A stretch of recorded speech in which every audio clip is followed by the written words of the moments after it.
में पड़ल बड़े देखी सब देवता कौन भक्त माई के बैठवल हो देवता।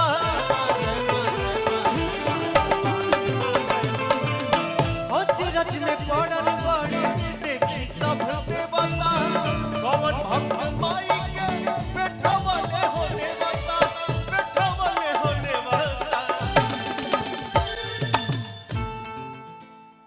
अचरज में पड़ल बाड़े देखी सब देवता कौन भक्त माई के बैठौले होने होता। कहे से कि भैया लइका के भाव देखी सज धज के चलली माई बेटा खाना, सज धज के चलली माई बेटा खाना। केहू करता कहीं पे इंतजार दुनिया में शोर भइल बा, केहू करता कहीं पे इंतजार दुनिया में शोर भइल बा।